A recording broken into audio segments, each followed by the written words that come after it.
This is a crazy experience, though. This is a weird. This is a weird, bro. I'm not gonna lie. This is a weird sight. Anyway, Donald Trump and Vladimir Putin hold summit in Alaska. Sky News is doing full coverage. Defend its territory. They got Anchorage, Alaska. They got the cameras on. Vladimir is flying in from Russia. That's a 9-hour flight. Donald Trump is flying in from DC. That's a 7-hour flight, I believe. That's a big ass plane right there. I don't know if this is not the Qatar plane, right? That one is still being worked on, I suspect. Ladies and gentlemen, we got a lot, okay? I'm just down the street, man. I got an AP notification that Trump has landed in Alaska. Does AP suck? What do you mean? Trump is no longer doing a one-on-one with Putin. Rubio and Witkoff will be in on the meetings as well as Putin's other advisors. My guess is Trump was told he should have some smarter people in the room. That's crazy. You won't let two lovers see one another in private? That's actually fucked up. That's actually fucked up. Bro, they literally...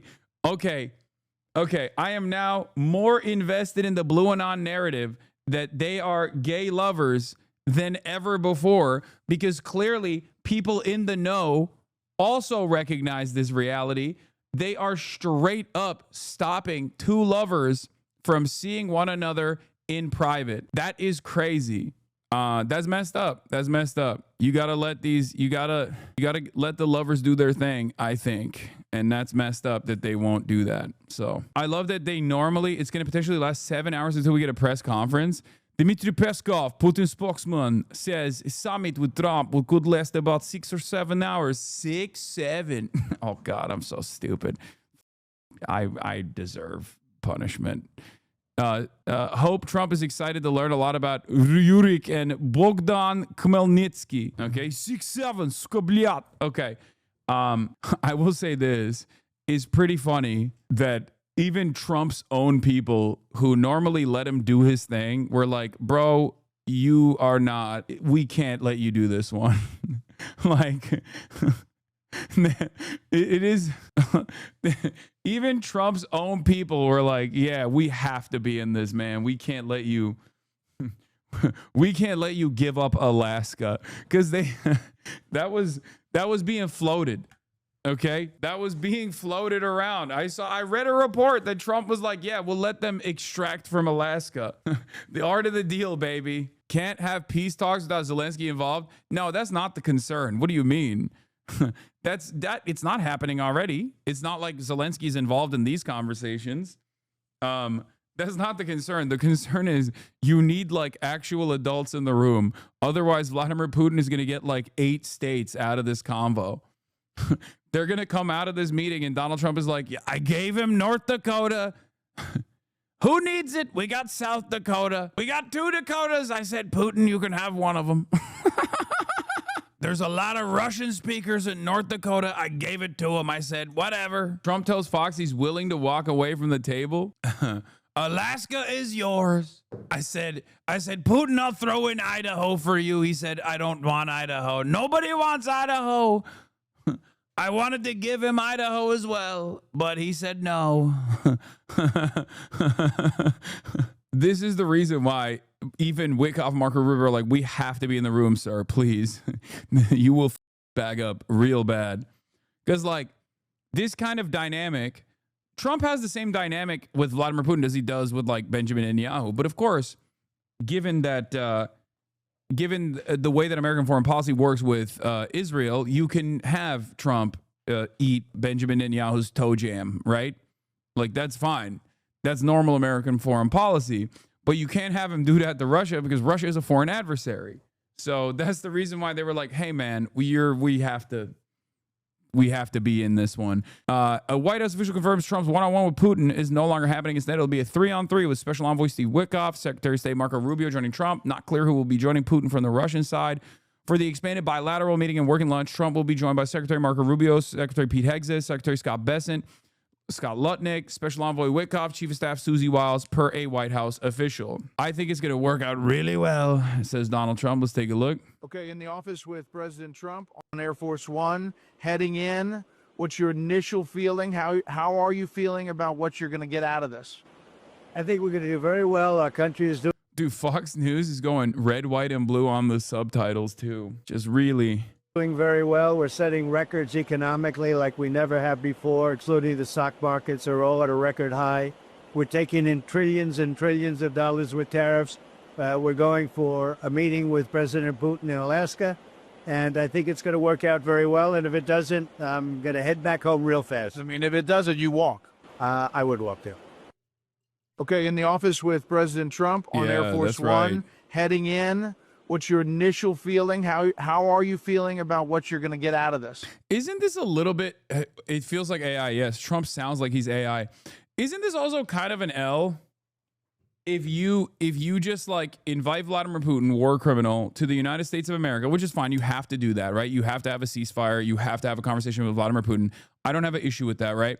But like if you invite him all the way to Alaska and then you don't get anything out of it, isn't that a little bit of an L for America again? Especially because, like, for the past week, mainstream media has been explaining for the first time in a long time the actual conditions, the actual battleground, the actual battle lines and what they look like and how much leverage Putin currently has and how much interest Putin currently has in the continuation of its conquest, its incursion into Ukraine. This is, of course, unique as opposed to the way that they've covered this issue for the past 3 years almost, with very little criticism, very little accurate assessments of how things were unfolding, with the hopes that America was just like be able to make up for the lack of manpower, right? But now they're saying Vladimir Putin doesn't really have a big investment in stopping its incursion because the battle lines have been drawn and it truly favors the current way that the battle lines are drawn is favoring Russia. This doesn't mean that Russia has all of the interest of the world to continue. Obviously, they would rather not have to continue fighting because it's never that beneficial to continue killing people, right? Putin did the "you broke, I'm up" meme a little bit, but for that reason, I don't know where this goes. But I do recognize that there is a lot of appetite from Ukrainians that want the conflict to come to an end, that want the fighting to come to an end. They don't want to die. And they realize that the situation is untenable. Russia has a massive numbers advantage, but their logistics is so bad. I know, but like at the end of the day, you still got to look at the battle lines. You still got to look at territorial acquisition. And they clearly, in spite of their logistical issues, they've been able to clearly push in and harden their positions inside of Eastern Ukraine and are still actively taking over militarily further and further into Ukraine. So like it's manpower is the name of the game here. In the war of attrition, Russia is at this stage the party that is winning. You're just not historically. That's just how they kind of handle all of their problems. Back for more at some point in the future. Yes, and I guess that the strategy of Putin and his delegation will be to either get a deal that's just too good. Logistical issues, Lamau. Russia unfortunately produces more virtually everything than all of the U.S. and EU combined. What are we talking about? Some time. No, when I say logistical issues, it's like equipment. Yeah, that's right. And let's remember the that equipment Putin being like is older involved overall. in Like I mean, they have drones, they have artillery, and they have allies that have a lot of drones, like Iran, and artillery, like North Korea.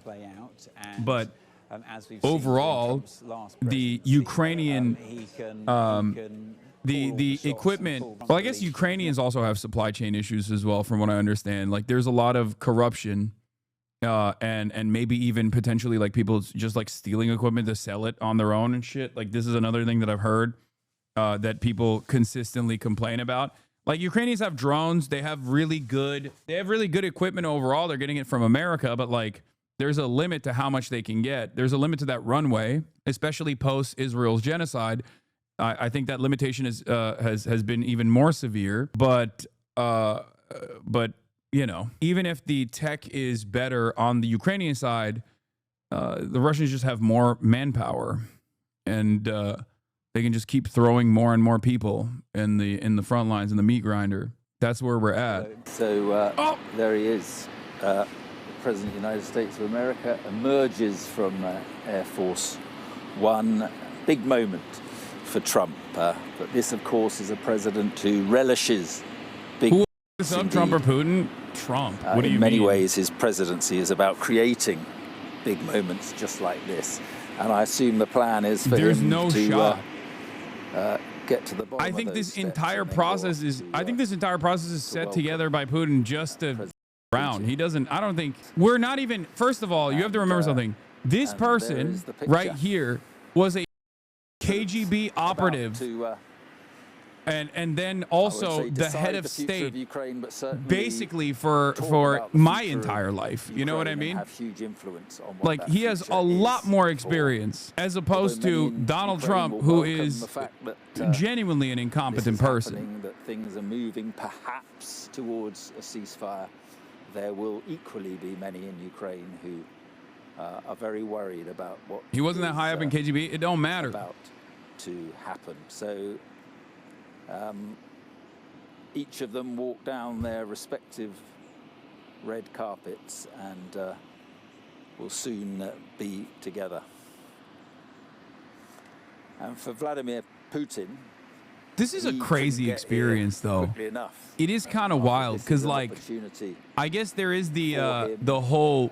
Donald Trump it's got to be like a little bit of a flex, I think, that Trump is just like walking by himself to show. I mean, this is American soil, so he's like pariah, certainly in the West. It's to say like I don't need security, but whereas like Vladimir Putin is like obviously walking with security around him. I assume that's like a bit of an environmental flex. Vladdy the Batty is on time. Yeah. Victory for Putin, who is. When was the last time like a Russian leader was on American soil? It does feel wild. I mean, these guys used to fucking cooperate all the time. There's like a shit ton of photos.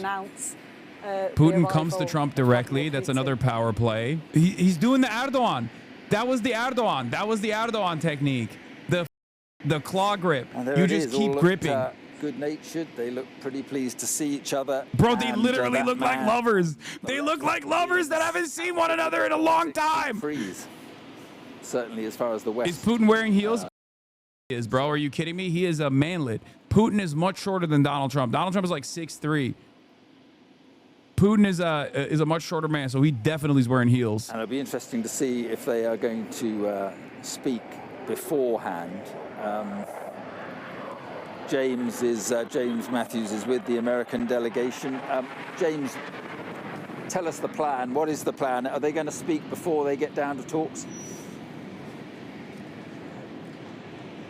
It was surprised me if he spoke publicly here, Mark. I'm in an event center where there are two podiums set up. This is a weird This is a weird, bro. I'm not gonna lie, this is a weird sight here from both these individuals. I'm very happy. President Trump clapping the arrival of Vladimir Putin and big smiles. You know, this is the superpower moment, the smile and the shake of men who hold peace in their hands, a defining moment for both men. You really have to be a demon to be president. Imagine palling around with someone who's killed hundreds of thousands of people, and you probably have yourself as well. I mean, yeah, these guys have bodies. Both Trump and Putin bodies. So at that stage, it's like normal. You know what I mean? It's like an entry point. It's an entry point to being a world leader is that you have a ton of bodies. Wait, did they get in the car together? They're in the Beast. They get in the Beast together. They're kissing. Oh, you know they're kissing, bro. You know. So they do have some private time. That is something that the Americans are not prepared for. Yeah, the White House indicated earlier this week that they expected the talks to last for 3 hours, and I think that's more of the time frame that Donald Trump would be expecting. You know, he does not want to be locked in a room with Vladimir Putin for 6 hours. We can actually hear just above where we are now fighter jets. There we are, yes. We can see in the distance. Flying past. It's just roared over our head. A number of Well, there it is in the sky as a display of American military might right over Vladimir Putin's head. Yeah, flying in diamond formation. They left from that joint base Elmendorf-Richardson, and not an unfamiliar sight in this part of Alaska. There's lots of air training exercises around here, but yeah, I'm sure there'll be a few demonstrations of American strength for Vladimir Putin today. Interestingly, on the flip side, I've been told that the Russian journalists who were flying over on the jet chartered by the Kremlin, they were eating chicken Kiev on their way over here, perhaps a dig to Ukraine there. And the two presidents, extraordinary shot, actually, two presidents together. Off they go for the talks, and they were chatting. I mean, Donald Trump seemed to be doing most of the chatting in the back of that car, but off they go to do a lot more talking. And it really is quite some moment, isn't it? I mean, although the narrative is that Putin asked for the meeting, it was Trump who, and there's the handshake again, it was Trump who allowed it to happen, and allowed it to happen without seeking anything in return. Certainly not a ceasefire. You know, Vladimir Putin on US soil, and many people viewed that as a concession of sorts by Vladimir Putin, that he would come to America. But I actually think it's almost the opposite in many ways, because this is exactly what Putin wants. As we've been saying, you know, he was an international pariah. He invaded a sovereign nation. He is wanted for alleged war crimes by the International Criminal Court. And here he is walking step in step with the most powerful man in the world, the US president. And what a picture that is. You know, you can really get a sense of the size of the two men there. Donald Trump is... I think they were there acknowledging the flypast that right. just happened. But You yeah, think sorry, he was go like a on. little Donald worried? Trump, sort of an imposing... You think he was a little worried He will be wanting when the to flyover take happened? control. I mean, he's right next to Trump, so I don't know. But Trump is also not exactly a beloved person himself. Nah, probably not. Both presidents. Putin, hell no.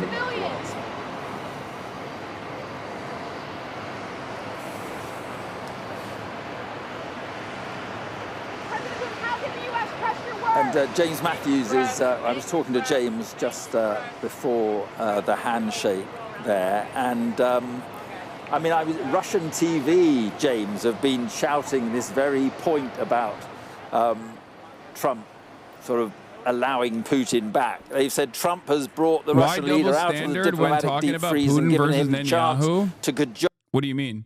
From mainstream media? From mainstream media, because they are invested in whatever the State Department narrative is. In a world where if the American government unilaterally decided that actually Russia was our ally against China, they would also start reshaping that narrative in that direction. I promise you. If tomorrow they actually were able to, in this, like, I mean, I'm not saying this is likely, but if tomorrow America decided Russia was an incredibly valuable ally and they were going to do another Sino-Soviet split, you know, right? By warming up to Russia, normalizing relations with Russia, then the media would celebrate that. The media would talk about Putin as like a brilliant leader who finally is paving the pathway to peace. That's it. That's the reason why. That is the reason why they talk about Benjamin Netanyahu as a complex leader that is trying to do his best or whatever. One thing that Does said that was totally right is that Russia is practically a vassal state of China now. No, he didn't say that. He said it was a junior partner. And he chose those words carefully because I think it's not a vassal. I think Russia still has a lot more autonomy in this process than like actual vassal states do. Like I'll tell you like this.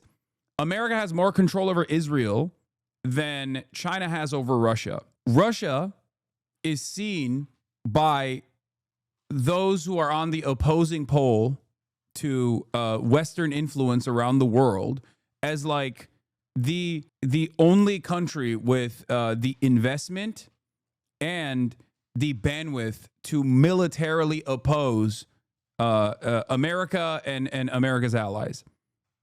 I'm not issuing a value judgment here. I'm just simply relaying how other countries that are outside of the periphery of American interests, that are in the global south or just not a part of the Western the Western world umbrella and the joint security cooperations that take place, they see Russia as like a violent force of retribution. This is not to say that this is a correct assessment. Having said that, China does have a lot of leverage over Russia, especially now.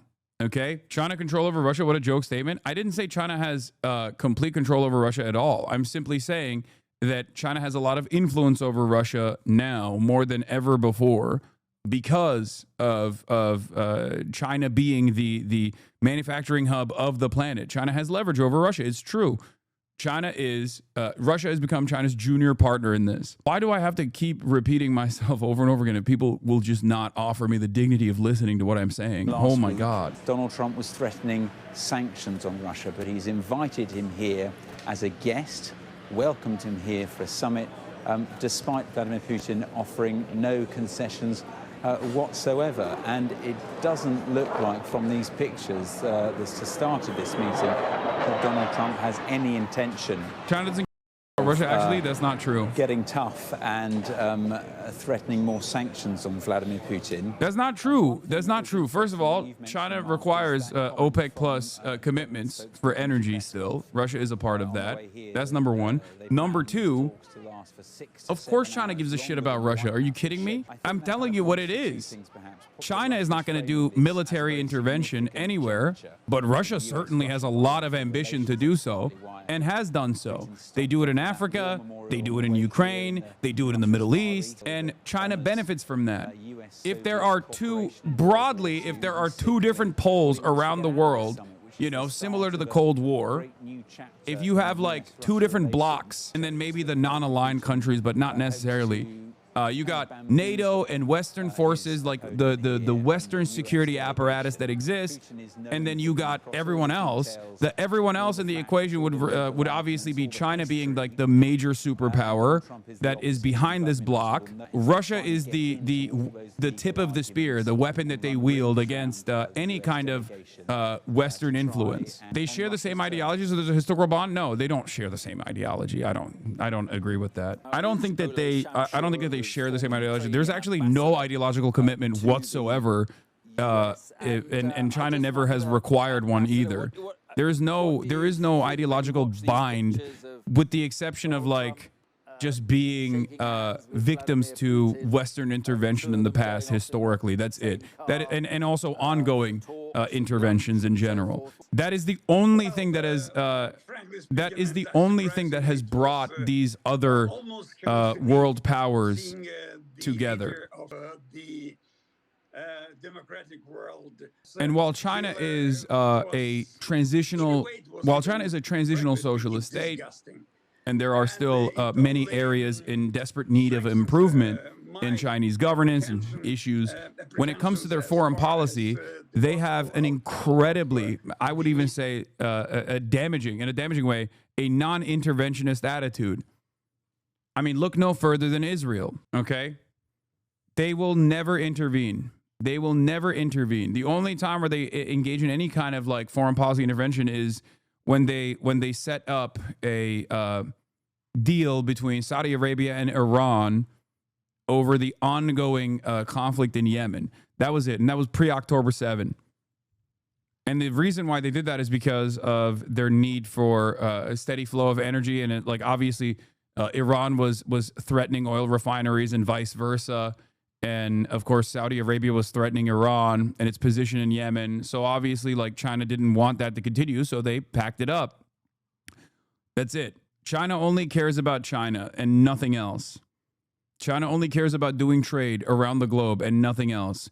Millions will thrive with Labubus. That has been their attitude. Seems to want the rest of Donbass I think it's about 18% or so that you Best outcome still here, have. Putin wants best that. outcome here is Would Ukraine there's ever a give that up? ceasefire that is actually implemented. I gotta pee. Inside the summit room there in Anchorage, Alaska. Oh shit! The sprawling joint base. Oh, they're Elmendorf speaking! Richardson. Let's listen to the reporters as they try their.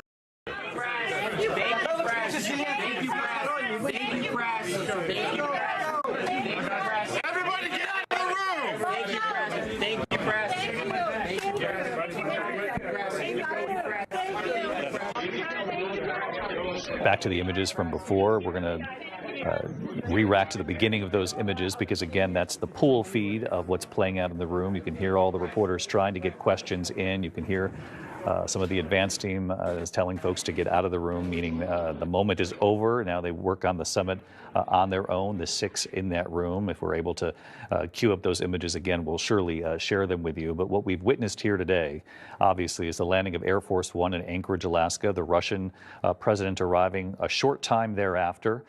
President Trump coming down those stairs, waiting at the red carpet for Vladimir Putin, a very warm embrace of the Russian leader. We have seen these two leaders at a summit before. You'll remember in Helsinki during the first administration. It was during that summit the president was asked during a joint press conference afterward, much like what they're talking about today, about Russian meddling in the 2016 election. The president, in so many words, said, President Putin said it wasn't Russia. I have no reason not to believe him, essentially putting his faith in Vladimir Putin on that stage in front of the world over his own intelligence community back in Washington. That moment is something that really people on all sides of politics remember well. The question now, all these years later, is will President Trump get what he wants going into this summit?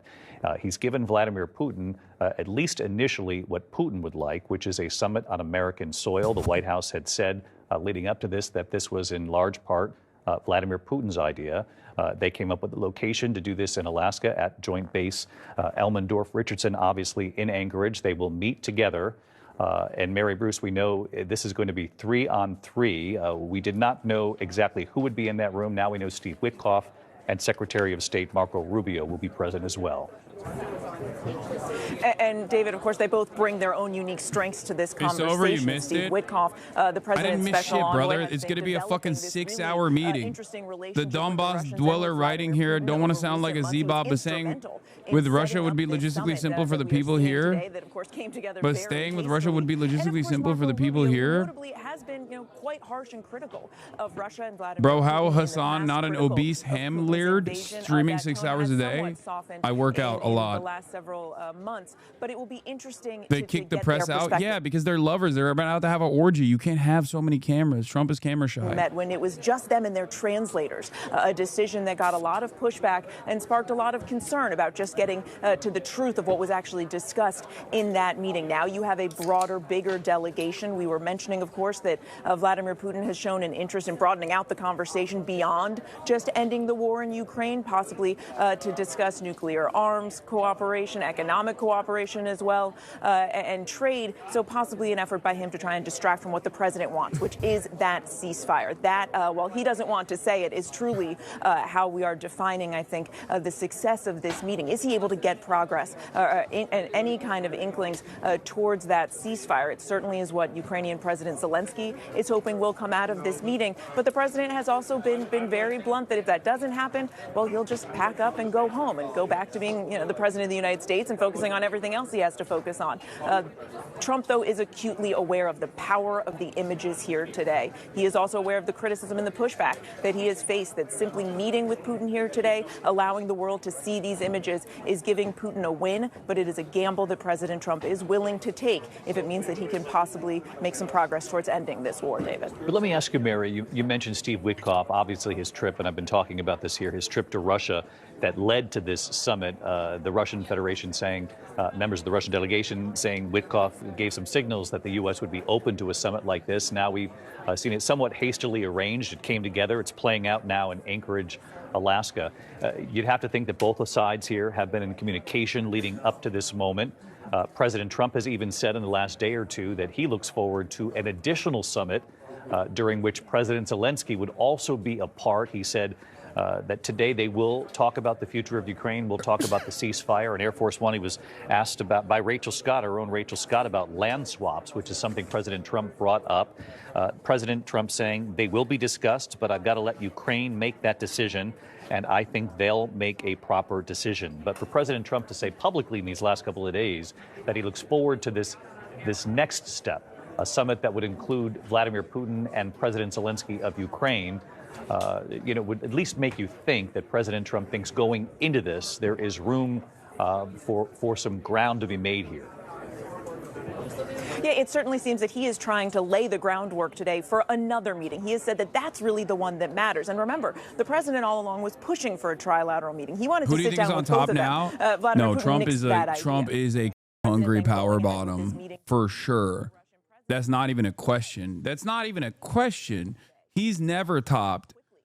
Trump has never topped a day in his life with Benjamin Netanyahu, with Vladimir Putin. He does not top. He is no loads refused, okay? Details, what an exchange of territory would look like, what that land swap would entail, that's going to be up to Ukraine. So the president telegraphing that he is here to try and take that initial step to really try and get these two leaders to the same table. Ukraine has said, though, for that to happen, bottom shaming. I have tremendous respect for bottoms. You're out of your mind.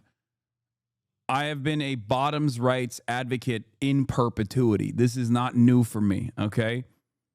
I've told the bottoms to unionize for years. And what he would do if that's the case. Mary, stick with us here. We have a cleaner feed, if you will, of the images of the two leaders meeting, preparing to begin this summit. We can show you inside the room moments ago.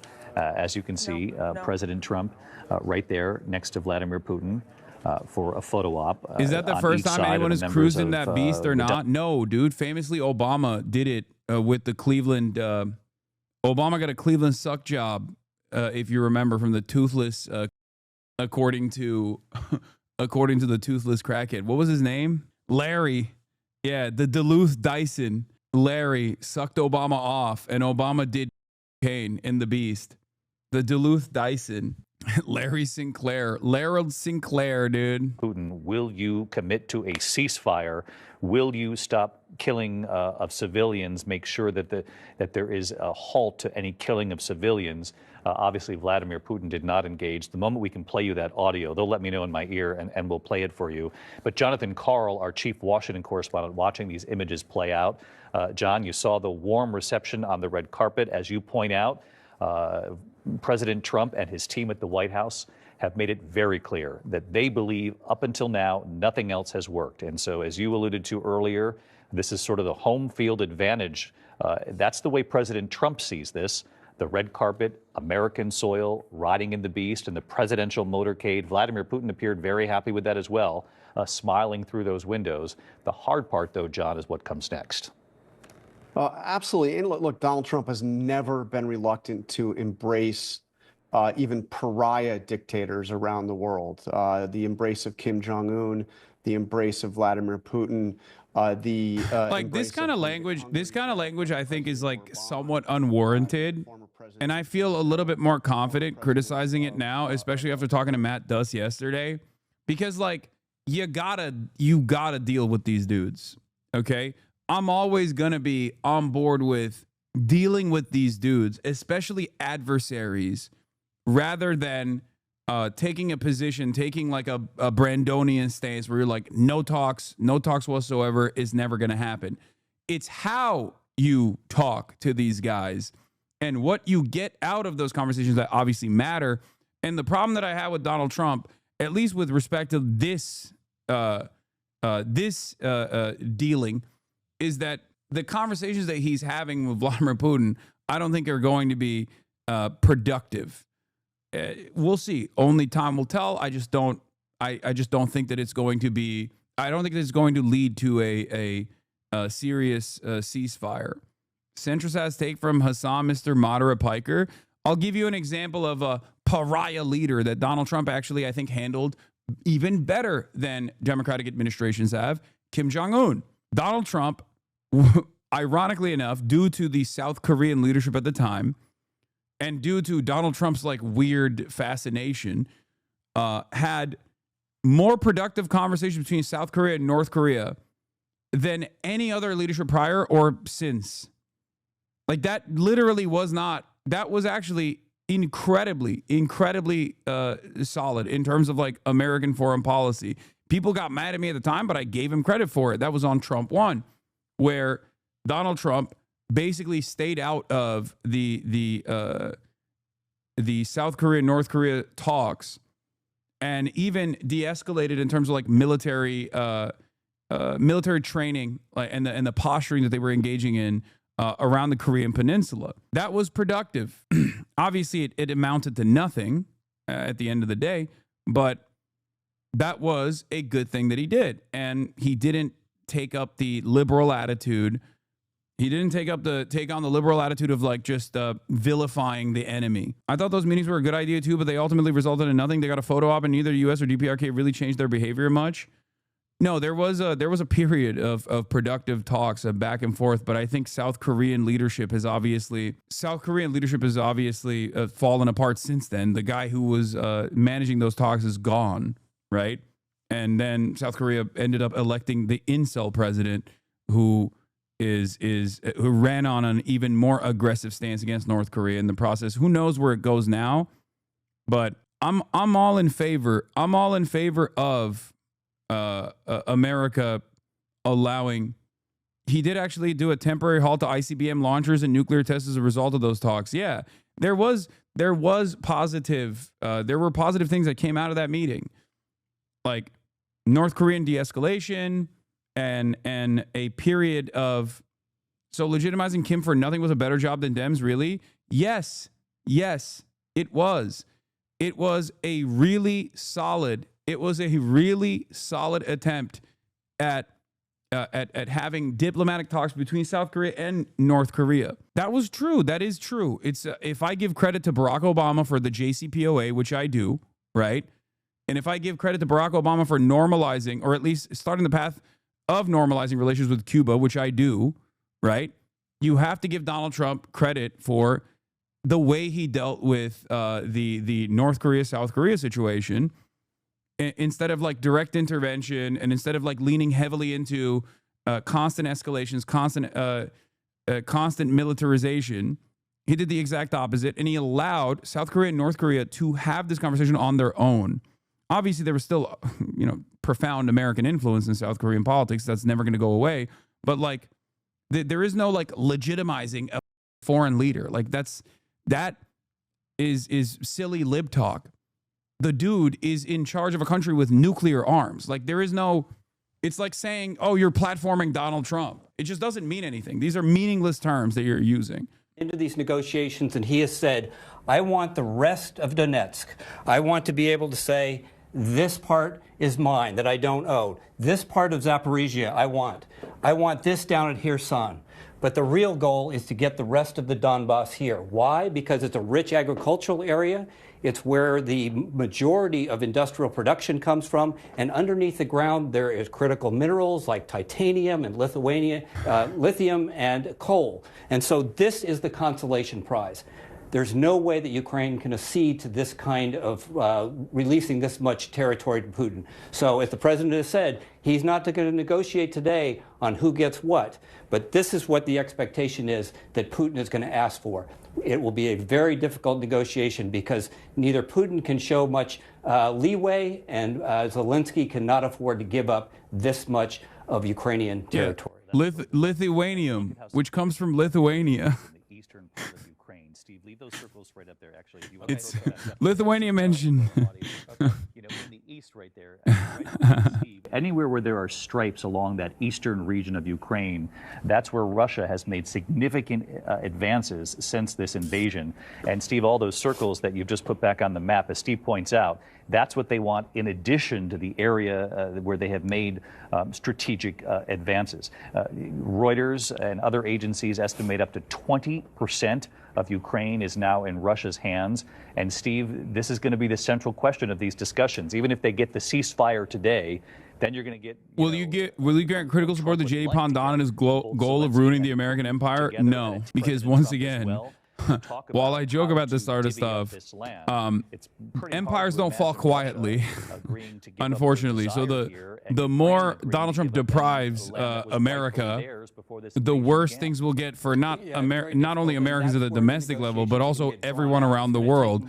Look no further than America's grip of power waning on the global stage and what it is allowing, what is entertaining with Israel. Empires don't die quietly. They go away kicking and screaming, and it's incredibly bloody. And especially given the short time, the timeline of human existence, and you know, our lifespan being relatively short, we will experience all of that.